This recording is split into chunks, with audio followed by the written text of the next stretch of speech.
Welcome to the space where energy, frequency, wisdom, and transformation meet. My name is Brooke Richardson, and I am an energy practitioner, intuitive guide, and hypnotherapist. I am bringing you information, knowledge, practices from around the world from all kinds of different practitioners to help you in your spiritual awakening journey and your holistic well-being. So if this resonates, be sure to like, subscribe, and let's dive in. So we are here today with Diva Mystic. Thank you so much for being here today. Thanks for having me. I'm happy to be here with you. So excited to share a bit about your story, a bit more on the healing journey.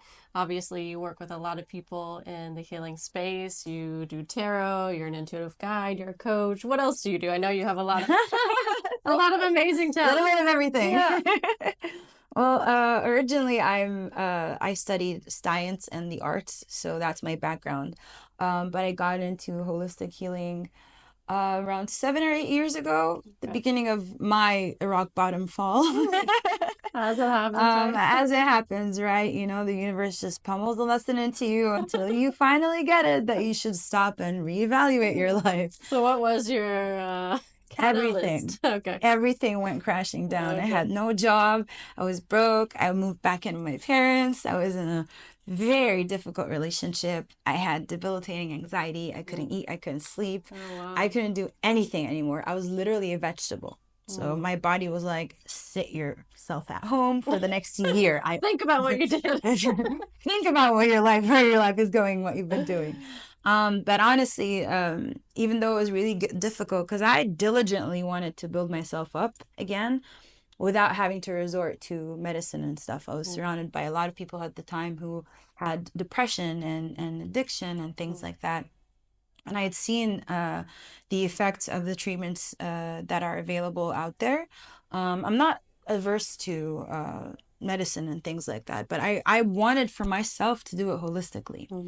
So I spent the next year teaching myself yoga and meditation through YouTube. Nice. Yeah. And very slowly but surely, I started to feel more and more like myself than I ever had before. And eventually it led to doing my first training online during the pandemic. I was supposed to move to France before I came to Bali. Oh, I did not know that. I was actually supposed to be on The Voice France.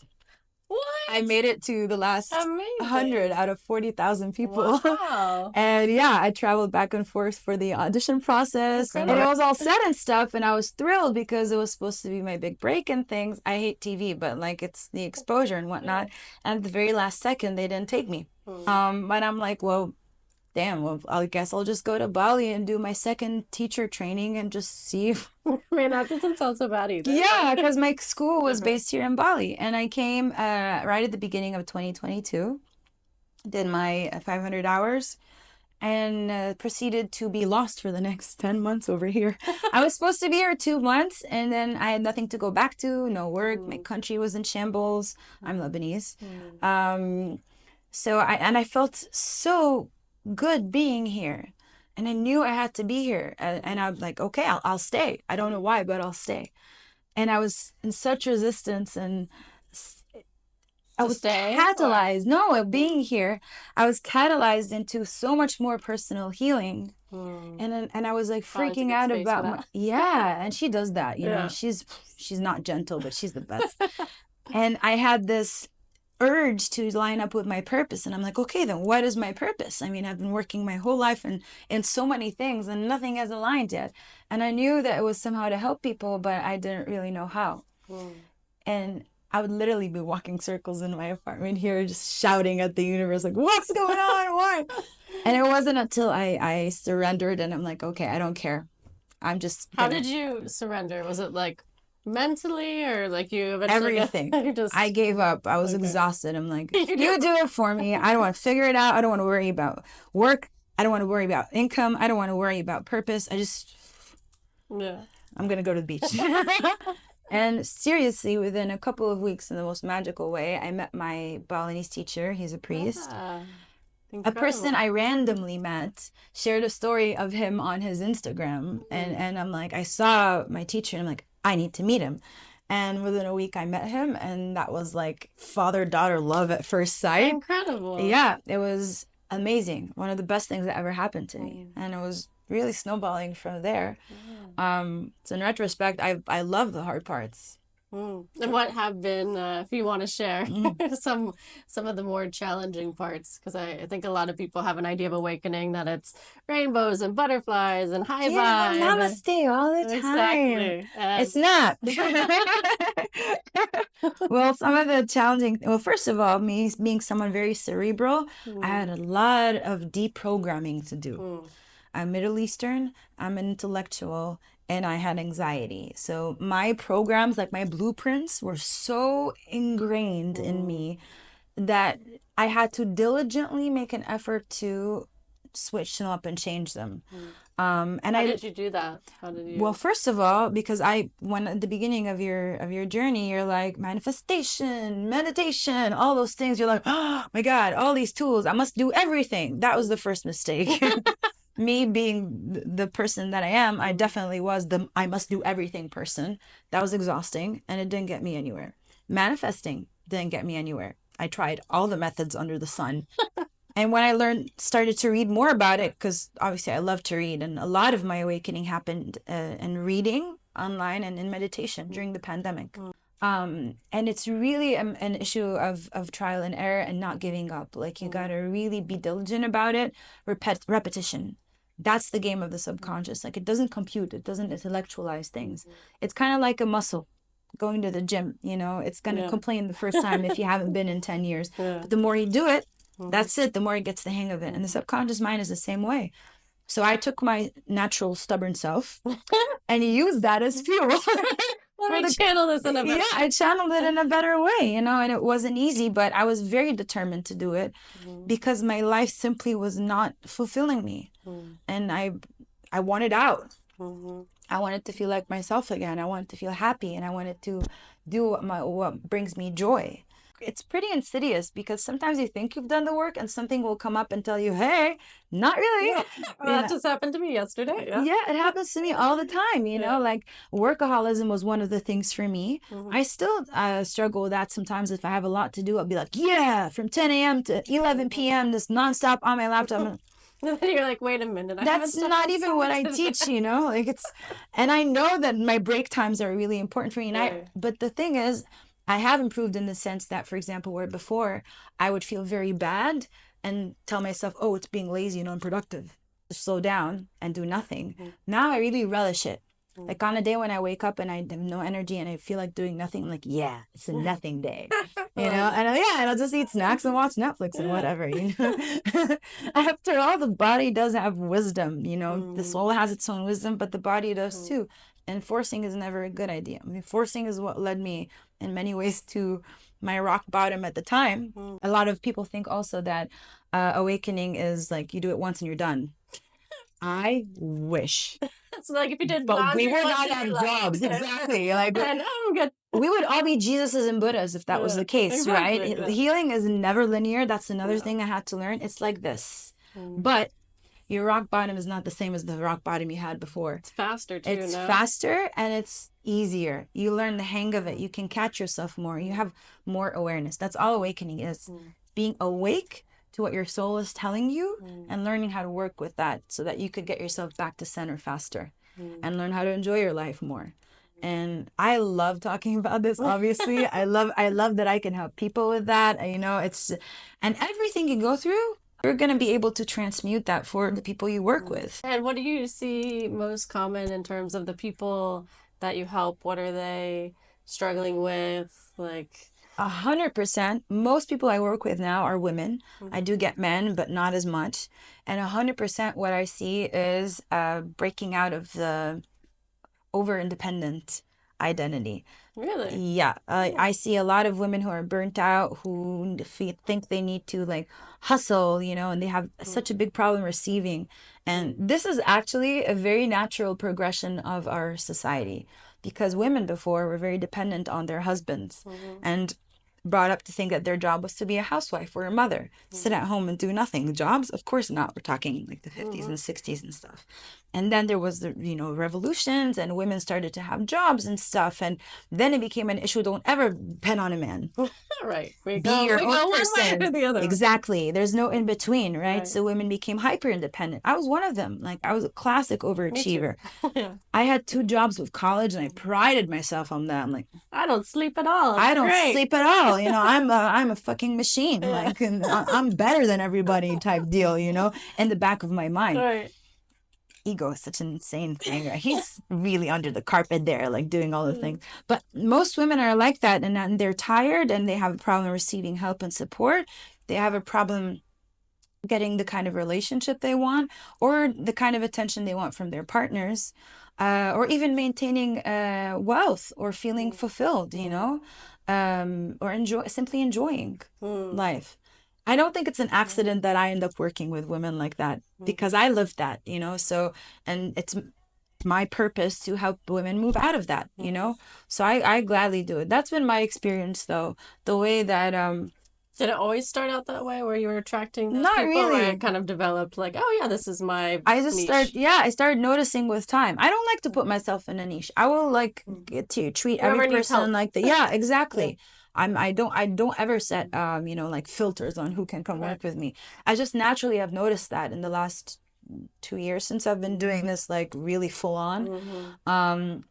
And it's very interesting to see because the world is shifting from a more masculine, patriarchal energy to recognizing that the matriarch and femininity are very important. But the way we've been doing it has been very clumsy and imbalanced, in my opinion. Let's start trying to pick my words delicately over here. Because there's this misconception that in order to be feminine, you have to be very overtly sexual and very out there and open and free and wild. And while that is really important and true, if you think about it, men before, when they were all about, oh, it's okay if he has several, you know, partners, or it's okay. That's kind of like the mirror opposite of that, the polar opposite of that. Just recreating it. Yeah, we're just recreating it, except the perpetrator, if you want, or the main character is the woman now. And that's not healthy either. You know, we're not about, you know, oscillating in one direction more than the other. We're about finding balance. Do you think that's also about finding the balance within yourself of your masculine and 100%. feminine? Do you think it starts there? Yeah, it starts inside of us, because all the manifest reality originates inside of us. The relationship we have with the universe starts with the relationship we have with ourselves. So it's definitely coming from the inside first and then spreading out there. And I've seen that so much. And I'm always very hesitant to share my thoughts on this because it's really everywhere. It's pushed so hard, like in retreats, training programs, wild feminine archetype, you know, like tantra trainings, things like that. I'm not a tantra practitioner, so I know nothing about tantra, but you can really see it everywhere, how women are being like, be wild, be free, be sexual and stuff. That's just a tiny part of your feminine power. Feminine energy is receptive. She's wise. She's intuitive. She knows that she can just be still and still be making things happen, you know? She multiplies. She takes the energy that's around her and makes more of it, you know? She's soft, she's peaceful. So it's also about being, you know, very authentic and you're being, you know, unapologetic about your sexuality and all that, but not to the point where you're holding it like a weapon against other people. Yeah. Exactly. Yeah. And in terms of like your connection with self, I'm always very curious how everyone connects differently, right? To the divine, to their guides, to their inner wisdom. So what has it been like for you? Do you have practices that you use, or just like organically happen for you? What was your journey with that? I definitely have practices that, and I don't follow them like in a military way, but I need them because I know that if I don't keep myself in check, my previous programs will rear their ugly little head, you know. I've undone a lot of it, but like for example with the workaholism, the way that I've dealt with it lately is I will have a cutoff time every day. I know I do have a lot to do, but the world is not going to implode if I stop working at this time and then just chill. In fact, I will be more effective and more productive. And then I think about my own life. I know myself. I know that I'm more productive when I'm rested. I know that I have a tendency to push myself. So it's really a lot of introspection. I need that time to kind of like settle into the day. I'll check in with my body and breathe a little bit.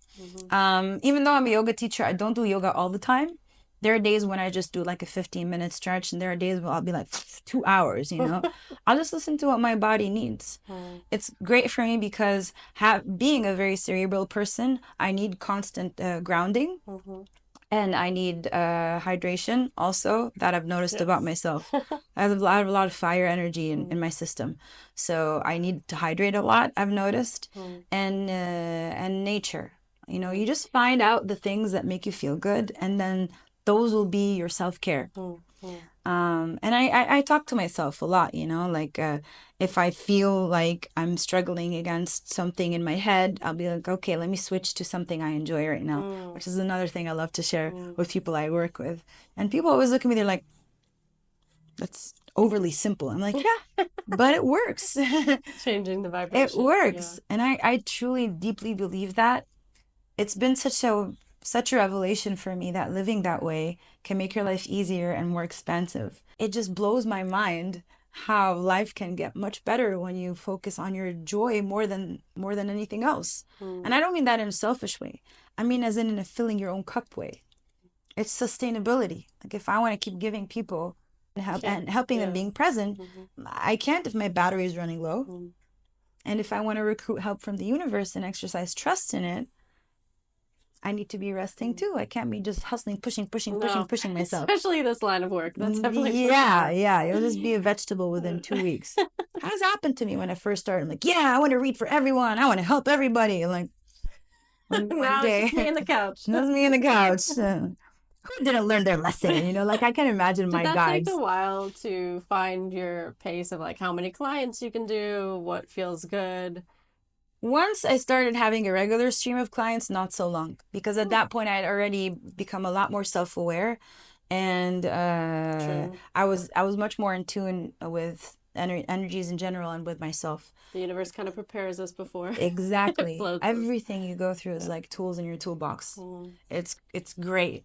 And I was pretty proud of myself too. I'm like, wow, like before I wouldn't have done that. I would have been like, yes, 10 clients a day, let's go, you know, achievement. And like now it's like, no, like, it's not actually there's no trophy for that, first of all. And I'm not competing with anyone in any way. I'll be tired and unhappy. Like, why would I do that to myself? And you'll show up that way for clients. You won't be able to show up for your clients. So yeah. And taking like, I'll have a day off a week where I don't do work at all. Just read a book, maybe. Do you find it challenging sometimes to, like, as an empath, like being around other energies, or you just find your ways to resource and like city centers and whatnot, you know, can be a little hectic? Do you just figure out like how long is good for you? And yeah, I used to be like a sponge, and it would be so exhausting. Like I'm selectively like I'm an introvert extrovert, so my battery runs out, and then I can't be around people anymore. But I started, first of all, I was much more of a sponge when I didn't have any boundaries for myself. And the thing is that if you don't have boundaries in one area of your life, that will leak into all the areas of your life and to the people you don't even know. So you're like a walking sponge. You're literally soaking up all that shit, and you're heavy and you're tired and you don't know why. Right. Boundary setting is pretty difficult to learn if you don't have them. Not difficult. It feels weird because you're not used to it. But it was the single most important thing I could do to manage my ability to feel with other people. It teaches your system and the universe that I'm not just this open and come in and come out thing. I value my energetic integrity, so don't let people throw their shit on me. And it's also a vibration. When you have that around yourself, automatically people aren't going to dump on you anymore. True. I will limit, for example, if I know that I can't, for example, go partying every single day for an indefinite amount of time. If I want to go out, I'll go once or twice a week, and then I'm fine. Or if I'm spent the whole day around people, I will have alone time at night necessarily just to recharge. You will know everybody's got their own rhythm. Yeah, their own rhythm. It used to be very, very exhausting and draining, and I didn't know why. And the funny thing is that you also fall into victim mode. Oh, I feel everyone's energy. Everyone's always dumping on me. No, you're allowing everything. You're doing everything. If a day, for example, I've been feeling a week, I've been feeling a little more tired, I will limit the amount of clients I see on a specific day. Well, I mean, because we're working on our own time, so that's a beautiful advantage of it too. Yes. but I lean into it shamelessly. Like, I'd rather do that than not be able to be fully present for my client. Because I won't feel good and they won't get the best out of me and nobody wins. And what's the point? Yeah, Exactly. That makes sense. Well, is there any last advice you would give anyone on their own spiritual awakening journey? Kind of just any last words you would want them to kind of keep in mind? Follow your joy. Seriously, the vibration of joy is the same vibration as our soul. It's blissful, it's peaceful, it feels good. Anything that is even close to that vibration is aligning us consistently. And that's the space of healing. It's the fastest way forward to the things that we desire. It's where the universe dumps help on us, whether we want it or not. We always want it, but you know what I mean. So in moments of confusion or stress or heaviness, even something as simple as like morning cup of coffee or like your beauty routine or going out for a run, whatever it is that feeds your soul, even if it has nothing to do with the confusion that you're going through, that'll bring you back into alignment. That's actually the key to everything. Because the logical mind doesn't quite wrap its head around it. The logical mind is wired to keep us in comfortable, charted territory where, because it's wired to help us survive. The brain and the ego, that's their job. Yeah. And awakening is simply the deconstruction. Yeah, deconstructing it and also letting them know that it's okay if you're not in control. If my soul is leading the way more right now, because they're not used to it. That's why we're awake. The soul wakens up and goes like, okay, I'm in charge right now. I'm gonna take over from here. The brain and the ego are like, no, you're not. No, you're not. I'm gonna give her anxieties and fears and imposter syndrome and yeah, and all these 50,000 questions in her head to make sure she doesn't move. This is why the awakening process is a working process. It's because there's constant debate between our mind and our soul. We're trying to reconcile the two and make it work so that we just both get on the same page. Exactly, 100%. Yeah. Beautiful. Well, thank you so much, Diva. Thank you so much for having me, Brooke. So fun. Yeah, it's so fun. It's always good talking to you. Thank you.